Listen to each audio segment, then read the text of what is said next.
Welcome to Songy's video coaching series. This is where I help you establish a strong brand so that you can grow your business. Now, in my last video, I talked about how free service doesn't do you any good and doesn't do anybody any good for those people who actually receive your free advice.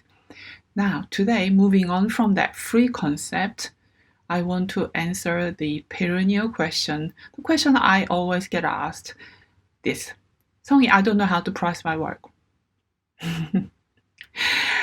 That's because most of you, unless you know you're going right for your industry, and unless you have a standard rate you've been running, and in that case, this is not an issue for you.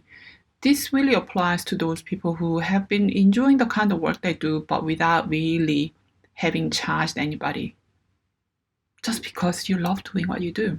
And when that happens, a lot of you feel awkward about actually charging money for it because you feel like, I do this, I love doing this.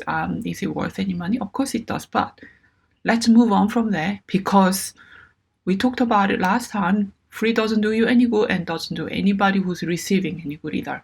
So how do we move on from there to answer the question of, I don't know how much to charge for the work that I do? I want to address two things. It may not directly answer that question, but two fundamental things that I want you to get. One, just because you may not think that you would pay for something that you do, doesn't mean your client won't pay for it either. In other words, what you think and what you believe, something to be valuable, doesn't necessarily hold true universally. Just because I don't pay $1,000 for a pair of shoes, it doesn't mean that $1,000 pair of shoes is not valuable. For some people, that's dirt cheap. I know it's a bit of an exaggerated example. Do you know what I'm getting at? Just because you believe what something is worth X, it doesn't mean that is true for everybody else. Seth Godin gives this example in the marketing seminar. What he shares is really, really powerful.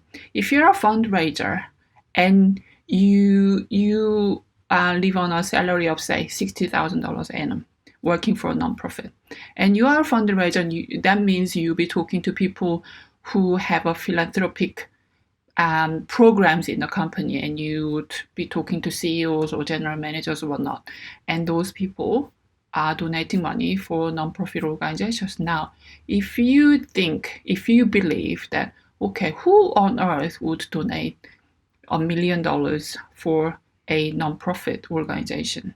If you think that, it's going to be very difficult for you to ask for that kind of money. But this is where you have to employ your empathy. You see, the person who's donating $1 million has a completely different story running in their head, different concept of what that money is worth. For that person, $1 million is really worth for the company they work for or company they run. Whereas for you, $1 million is such a huge amount of money, you couldn't fathom that you being able to donate that. But it's not about you, you see. You have to put yourself in the shoes of person you are serving, person you are interacting with, person you want to sell your product to, what kind of story that person is running in their head about the service you provide.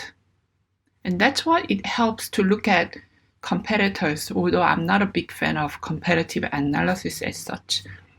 But in terms of pricing your work, it pays to look around and see the kind of people who do similar work to yours and how much they're charging, and most importantly, how they have branded themselves. So the first part was really empathy, understanding that what you tell yourself about the pricing of your work doesn't really have to be the ultimate truth, because people who are receiving your service have a completely different concept to you about the value of your work.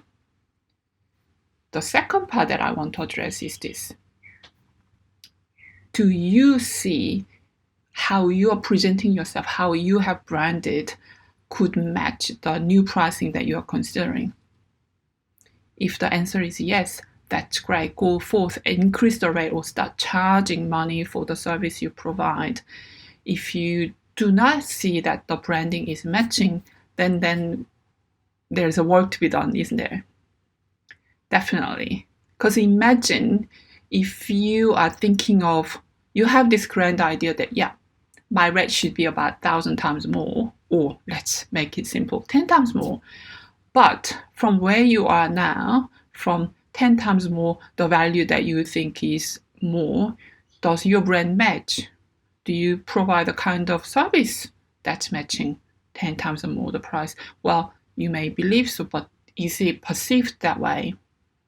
Only way to find out is bite the bullet and testing it out. The very next potential customer you get to talk to, you have to test that price out, utter it, and see how that goes down. Because without testing it, you will never know. Even if that means you're losing out a few clients at the beginning, because only then you will know, okay, I have to adjust the price. But chances are, once you find one person who's willing to pay for it, you will gain enough confidence to know that, okay, I can do this.